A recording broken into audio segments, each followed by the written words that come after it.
All right. Hey, everybody. Welcome back to Unplayable, your favorite show about our favorite games. We are here with our Untitled, Unplayable, Unlistenable Star Wars Unlimited podcast. And all four of us are here. We started with 2. We grew to 3. We've got all 4. Jim Braden back in the house. Welcome, Against Jim. my will, but it's good to be back. So good. Jay, how are you doing, man?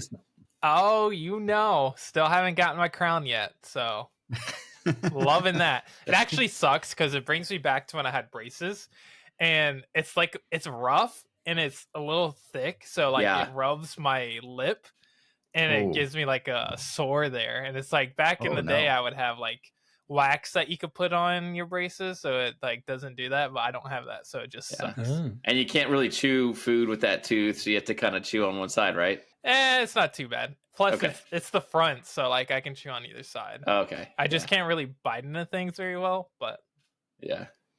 Wild. Yeah. No Mike, how are you doing?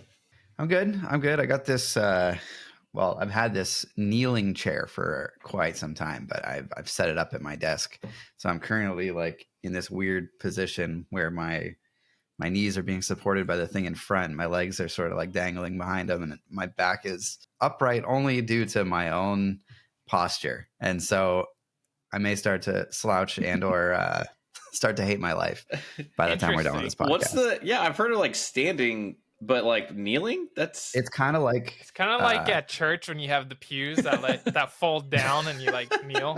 It's like that. I'm not familiar with that, but I believe you. Like, are you torturing yourself intentionally? What's going on here? Basically, okay. Yeah. I mean, my other chair sucks and I hate it.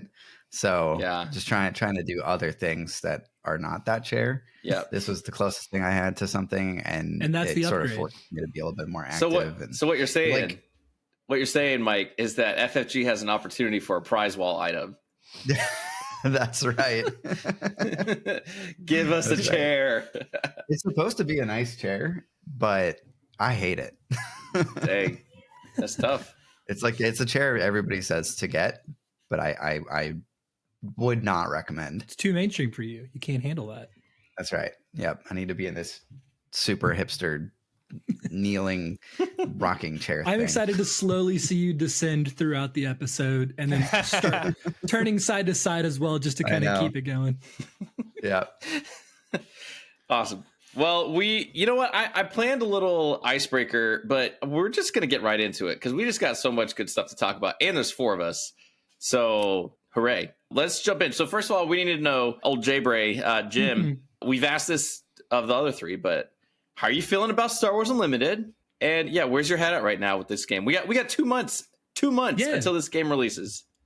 I am very excited about this game. I've admittedly not put nearly the same hours of deck building as you guys have, but every like hero that I see come out, it's like, all right, how can I mess with this? How can I, make a deck with all 4 of the colors, try to figure out like which one is going to be the most profitable for victories.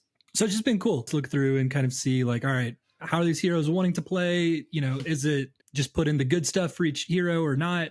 It's still too early to tell. I think there's a lot of just good stuff that always go in, but also a lot of, good mechanics and synergies that I'm already seeing. So it's been fun. What's funny is you did the thing that I was doing a lot in the beginning where you called everybody a hero. Yeah. And so it seems like you're anti-villain. Well, that's what they are in Fab. I know. Right. That's why I know why he's doing it, but it is funny because that means something different in this game. So it's like Jim will not play villains. Apparently he's just hero only. Here's the deal. He's a purist. Well, so I play hero characters, but as a villain, like I like villainous mechanics while still playing you the like heroes. To be the villain of the villain at your table. Right. Let me stop you from getting to do what you want to do. But I have like C-3PO and R2-D2 just hanging out while we're wrecking your face and making you question why you ever play Destiny. I was thinking about like you've been playing or tinkering the most with Cassian, and some in the galaxy would view Cassian as a bad guy, as a villain. I mean, he was literally in prison for stealing. So yeah. Well, then you are lost. as Obi-Wan would say. If that's what you think, shame on you. Look, man, I'm just trying to draw some cards, rob the poor, rich, whoever, really. That's all it is.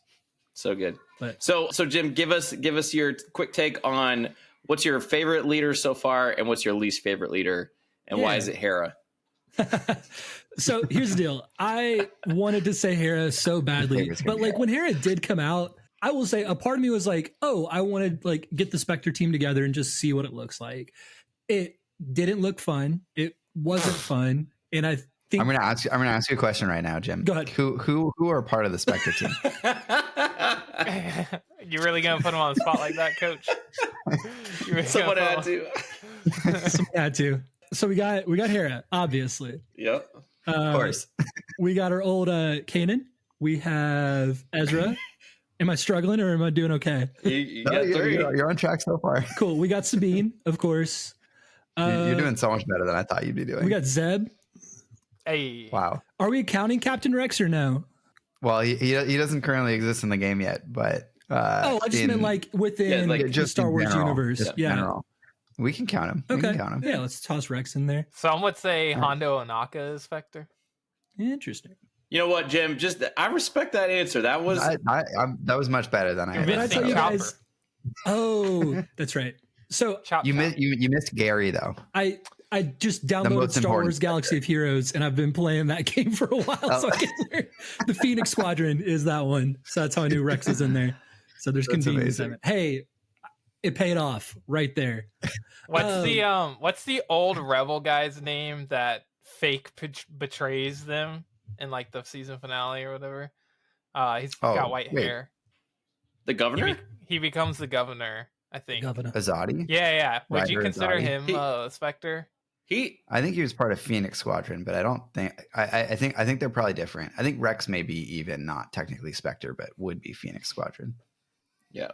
But yeah, to answer your question, like Hera is just unplayable. Like we all know that. But I think the one that I was like disappointed by, and I'm just like, I want this character to be cool, is Jyn Erso.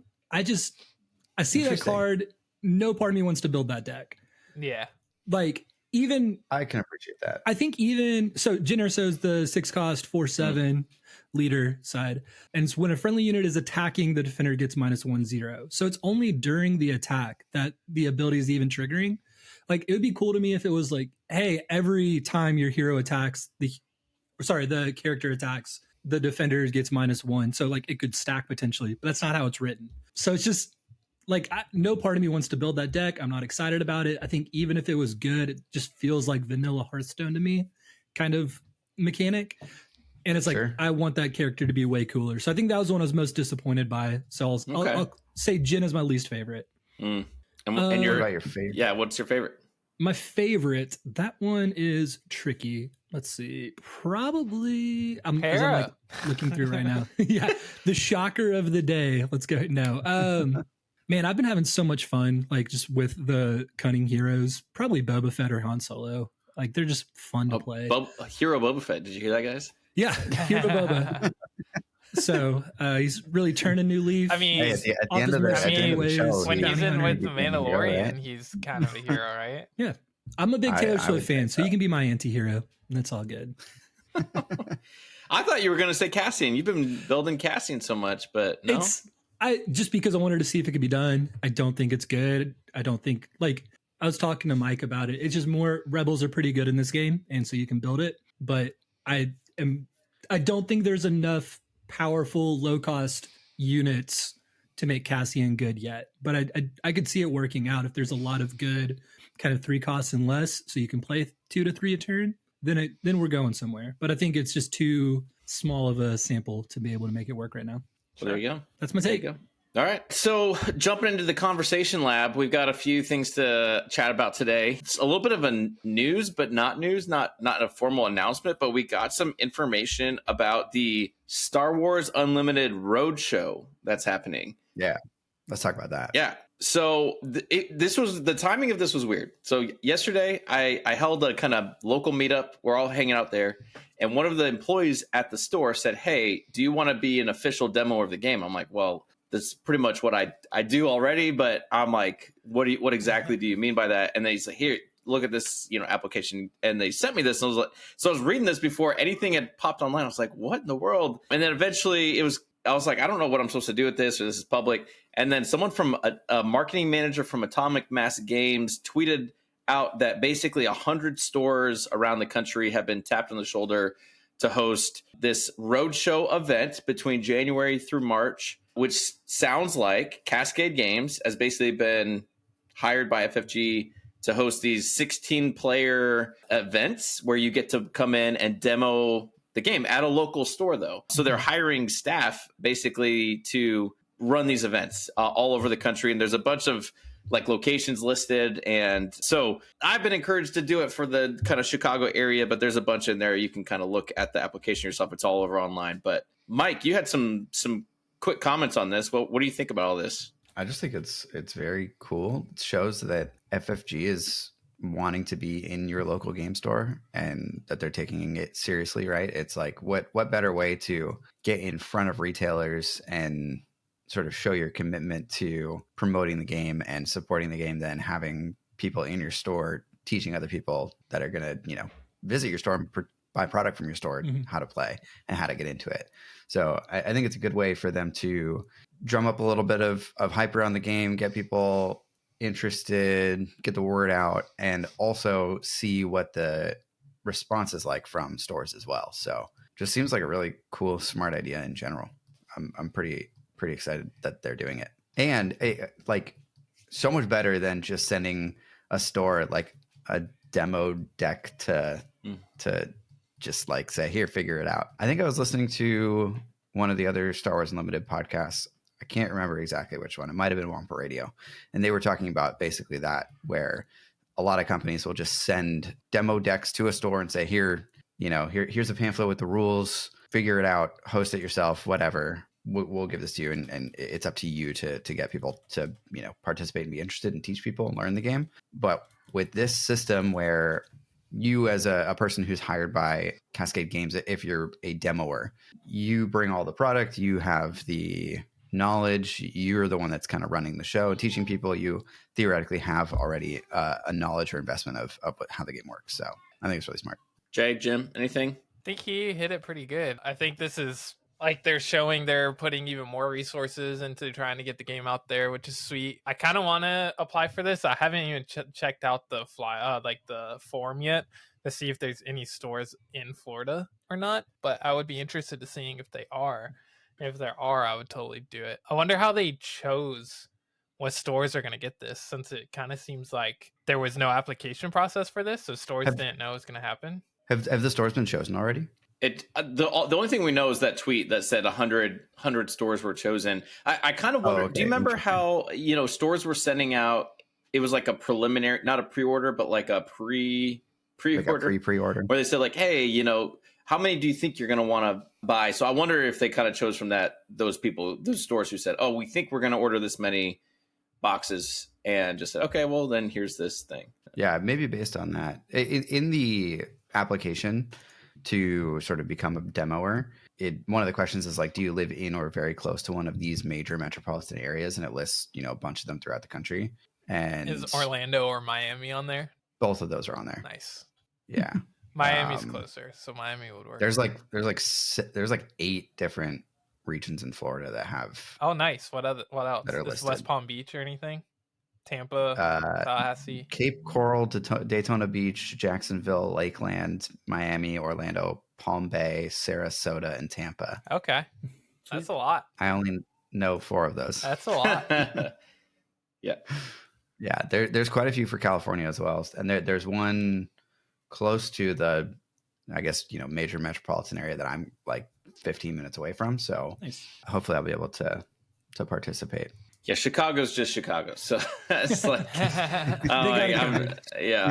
could. But there's probably a lot of individual stores in Chicago. Oh, so many. Yeah, I could name off many stores right now within my driving distance that's why I moved here in the first place. I knew it was going to be a thing. Just the density of game stores. That was the only criteria. Yeah, that was it. Not family, work, nothing. School districts, who cares? Yeah. Not important at all. But yeah, I'm really excited about this. I think this is a really organic way to build hype that doesn't ask more of the stores to do. Because I mean, how many people criticize stores for like, oh, you're not doing enough. You need to be the marketer, the seller, the host, like all these things. Like I feel like like you said, it's building back this trust for like stores with FFG, saying like, hey, no, we'll just send the person with the product. You just schedule it, and I think it's really cool. I'm very excited. I'm gonna see what I can do to be involved. I also just think it's great for meeting the community. We've got like a Chicagoland. Sure you got a group ready to go, right, when the game comes out. My encouragement, if you're doing this, is like have some kind of way to gather people online, like as you leave. So like we have a Chicagoland Star Wars Discord channel that's already popping. So yeah, like anytime we play, like, hey, are you in the Discord? Like, make sure you hop in this thing. We also have a Facebook page. So just somewhere to be like, oh, hey, let's communicate what's going on around. It's easy way to like build hype and remind people like, oh, there's lots of people that play this. So yeah, good way for you as a person who wants there to be a community in your area to facilitate that community in your area. Yep. Yeah, I feel like the hoops that people like David have to jump through typically for new game is just astronomical. I mean, for Destiny, there was a lot of support, but even still, the tournaments that you would help host, you were getting tons of like gifts and prizes and all of those things that it just kind of seems like FFG's like, we'll hand you the keys to let you run with it. And so anyone who's like, I want a community, I want to make this happen, like those go-getter types, like it's not going to get much easier than like what they're kind of setting up for you here. Yeah. Only 16 players is interesting, though. That's not very many. It's probably because if your area has a lot of people interested, then that's going to be real hard to get into. Yep. Yeah, it seems like they're 4-hour events, and what it seems like is that they want to do multiple, like 2 events per weekend per. I don't know if it's per store, but like per area maybe. Mm-hmm. So the hope is that if I live in an area with a bunch of people that want to try the game out, you can have 16 people at noon on a Saturday, and then 16 people at like 6 on a Saturday. Mm-hmm. Makes sense, etc. You run multiple events. And, I mean, I don't know what the rules are around it either, but like I don't know. You in theory you have the demo decks on you, right? As the demoer, you could probably just get people together at different times to play, and unless they like need them back like the day after or something like that. Right. Yep. Mm-hmm. Not sure what the rules are there.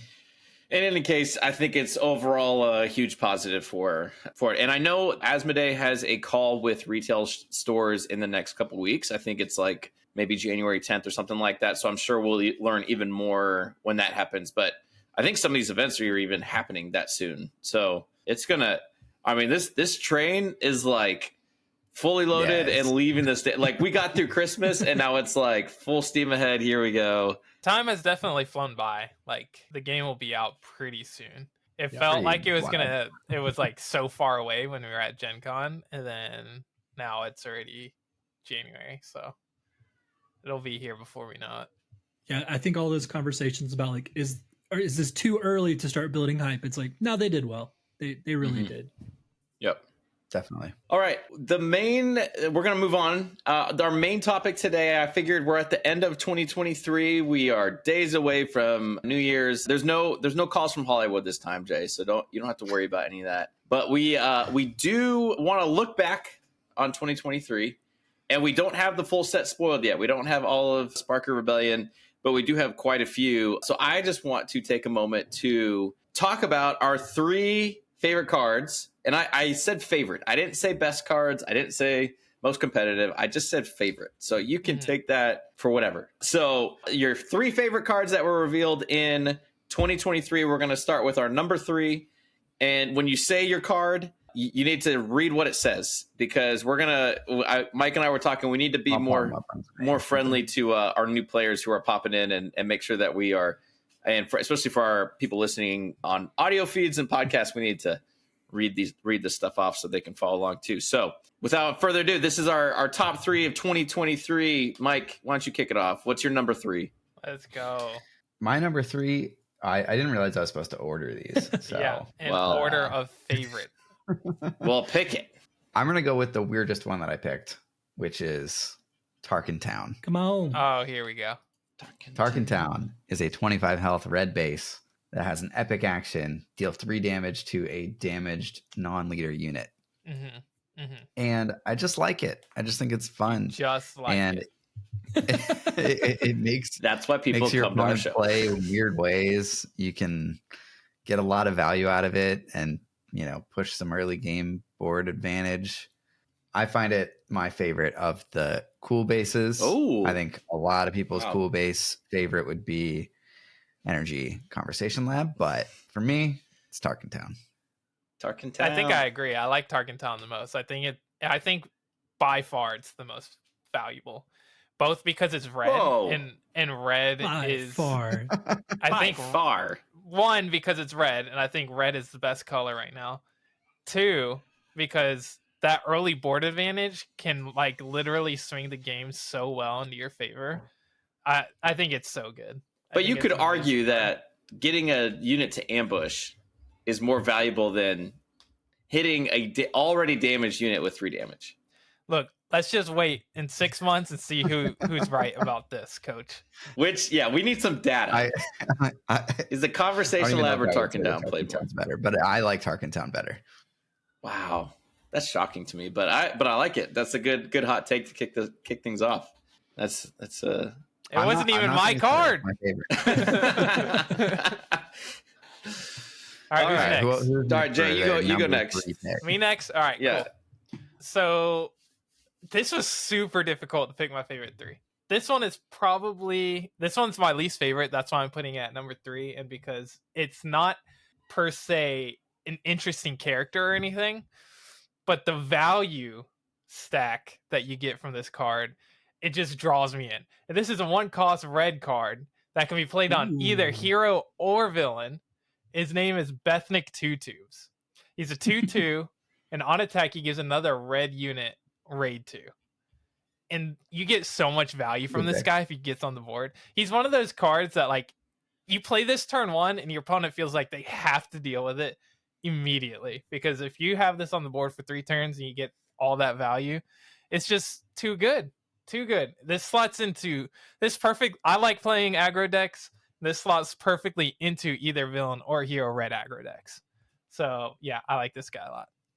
Respectable. He's a beast. Also, just even thematically, he's a cool character. Yeah. I'm reading a Star Wars run right now where he's in it a lot, and he's just awful. Ruthless. Yeah, ruthless. He's just a mean dude. He just does not care at all. Like holds up a knife to Leia while he's on her side. Like it's just like this guy is something. But I like 2-Tubes. I definitely think for one you have immediate value. Like a lot of times when I'm trying to run like for a cause I believe in where I want lots of hero cards, 2-Tubes is like the one card where I'm like I can't get rid of 2-Tubes. Like I just need not run it. Like he's a non-hero card that I am more than willing to keep in there, because it's like if you're playing aggro red, whether you're on hero or villain, it's like you draw this in a 1-cost stormtrooper, or you draw this in like a Cantina Bragger or any of the other red, or I mean even playing yellow like Greedo plus this. It's like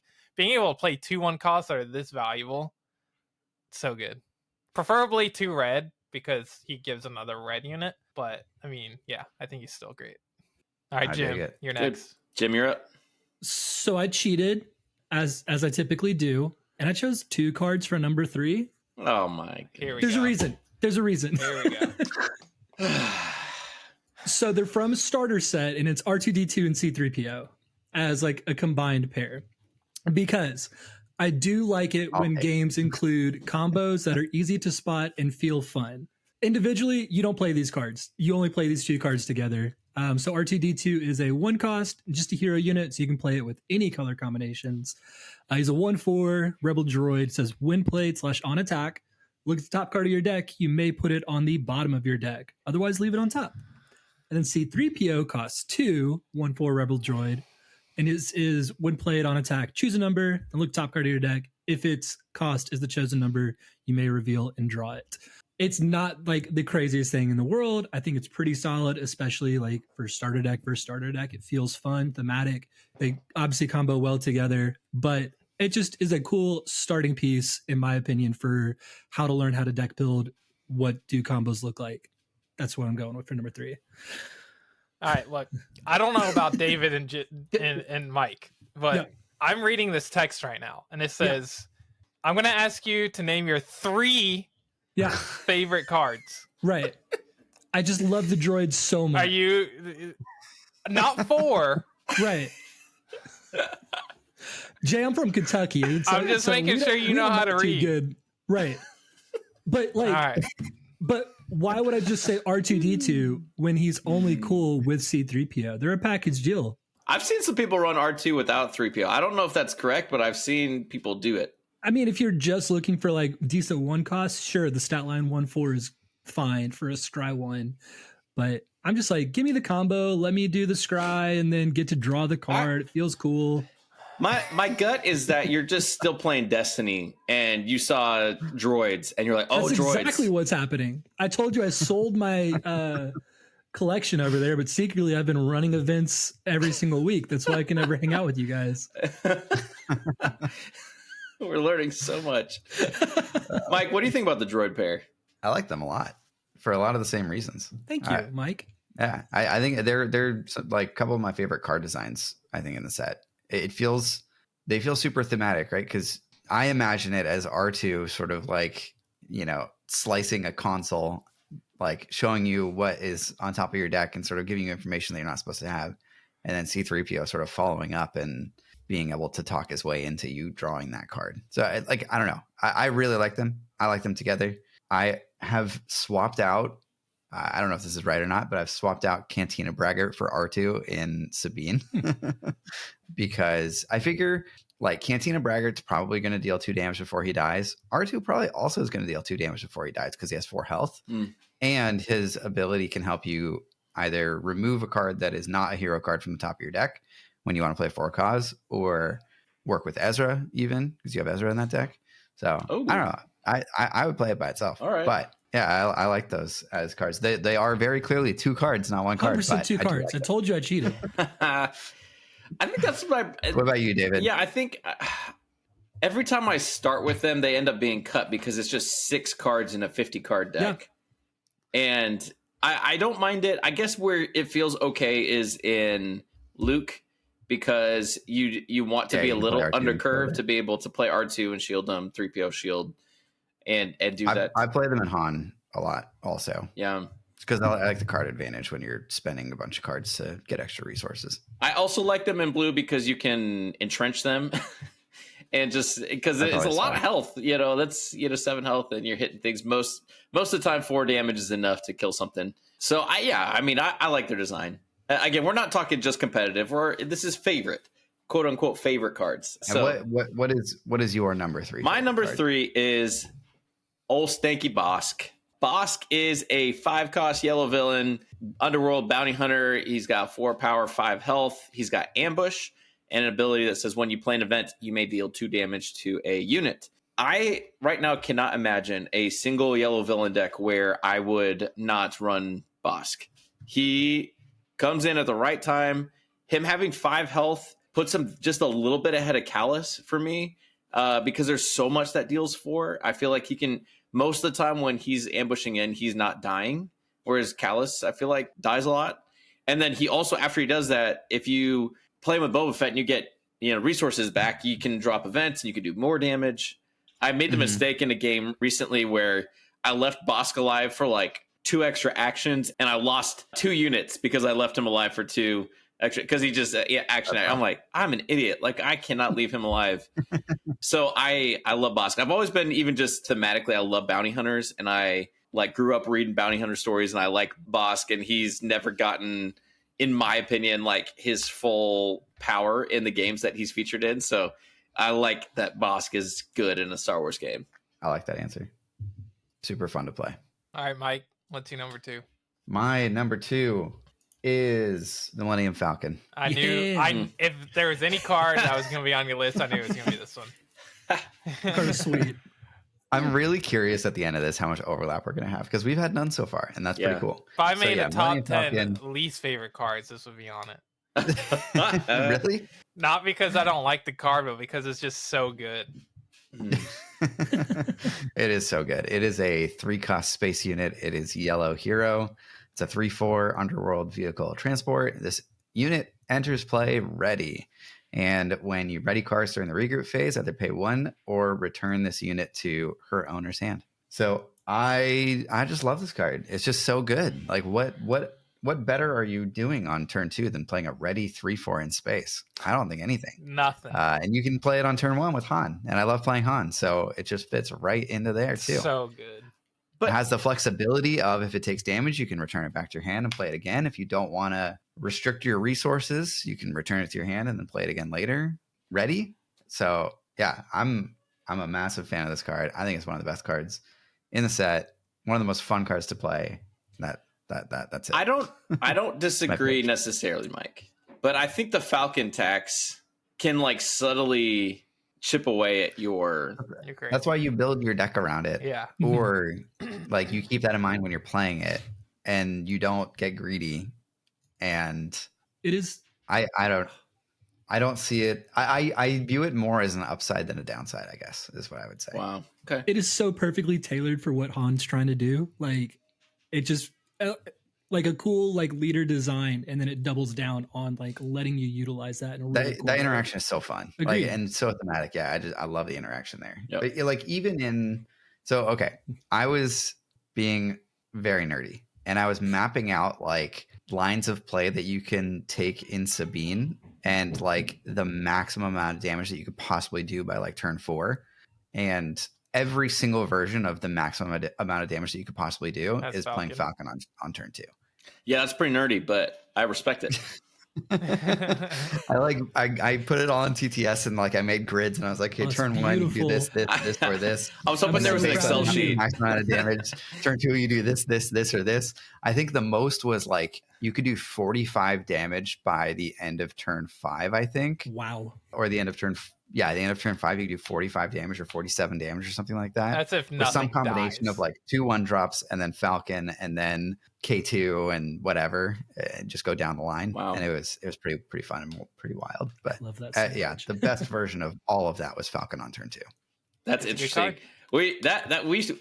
card. That's probably a whole podcast topic in itself right there. Yeah. That I won't be on, but you and Jim and Jay will do the Count math, me in for that. and I might that. listen to it later. That's All good. right. All right, who's up I next? guess I'm up next, Okay. and my card's another red card. Surprise, surprise. I'll give you guys a chance. It's a villain red card. Can you guess Ooh, what it is?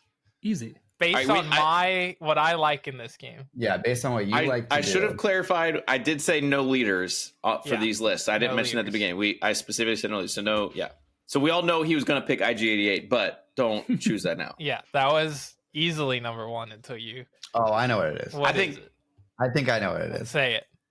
I think it's Fifth Brother. I was going to say It fifth is. brother. Okay. There we go. Yeah, he's a 3-cost red villain, 2/4 with raid 1 for each damage he has on him, and on attack he can deal damage to himself to deal 1 damage to another ground unit. I think this dude just has his value is there for a 3-cost, but also like you throw a lightsaber on this dude, and he's a freaking beast. And like if he makes 2-for-1 or 3-for-1 trades, he's swinging into big chunky sentinels or going face for like 7+ as a 3-cost. This dude's solid. I like this, and he's a force user unit, so turns on like force choke and anything else that in the future might require you to have force units on the board.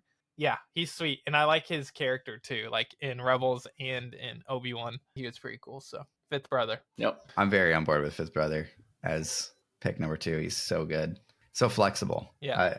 Yeah, I for love cards sure. that let you do like multiple things and like attack on like multiple different like vectors, and he definitely does that. Yep. Super good. And we won't get into it, but we just saw Seven Sister spoiled yesterday, and they kind of work sweet together in card. some ways, but Yeah, I love that all the Inquisitors sort of work together, and like how And Fifth Brother Reavers. works with Grand Inquisitor, and I Yeah. just love that. I think it's super fun. all right, Jim, what 3 cards did you have for your number 2? No, it's okay. So I played by the rules this time. I Sort actually of. don't have a number 2. Right.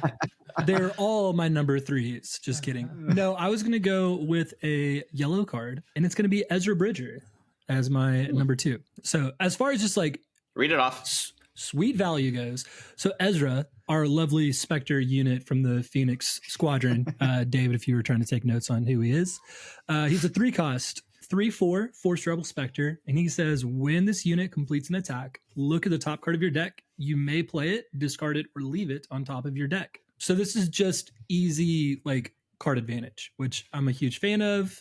Like I want to build Cassian with yellow just so I can slot Ezra in here so I know what's coming up from the top. But he's just really solid across the board. I think he's one of those cards that sometimes kind of becomes your 51 through 53rd like card slot if you're not really trying to build, or if you already have like too many like 3-drops. But again, he's whatever deck you're building, he's not going to hurt you. And I really just enjoy the card. Good pick. Thank you. I've seen Anybody else like Ezra? I've seen some sweet Ezra plays. I think I've seen Mike do Ezra. I think you attacked with Ezra and pulled a surprise strike to attack with your Surprise other strike. unit. Yep.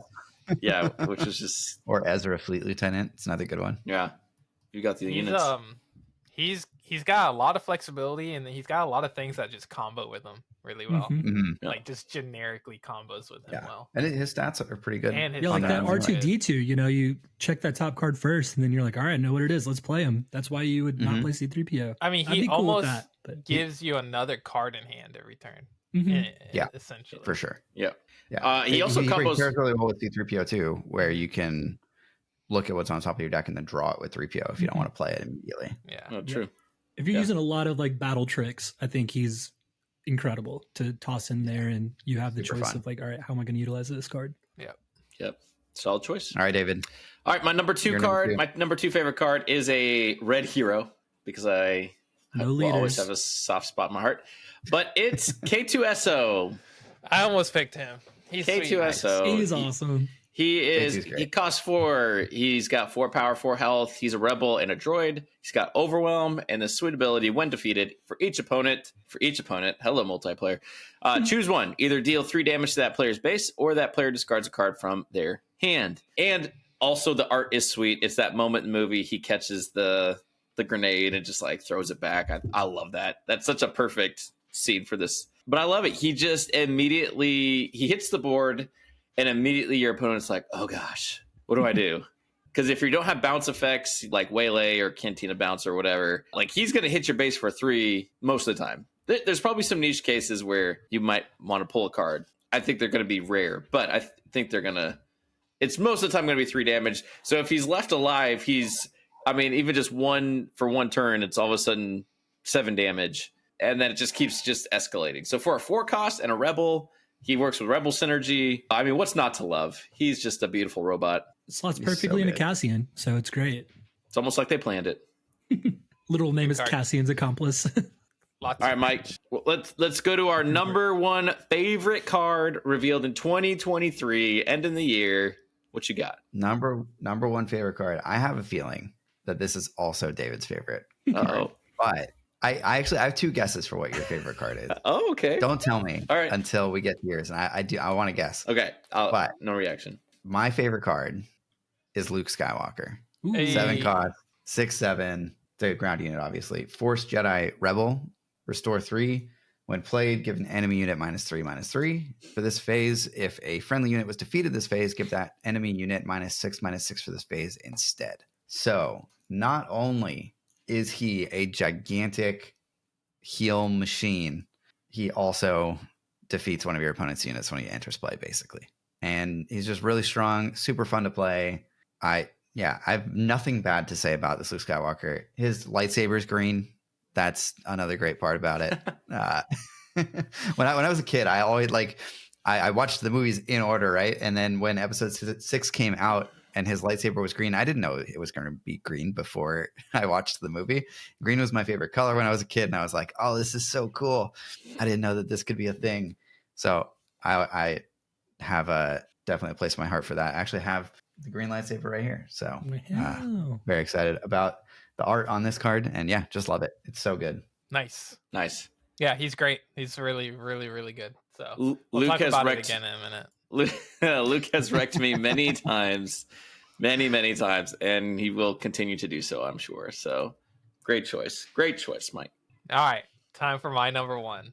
Time for your No number one one. knows what this Nobody, is. nobody is going to be able to guess this one. Absolutely nobody.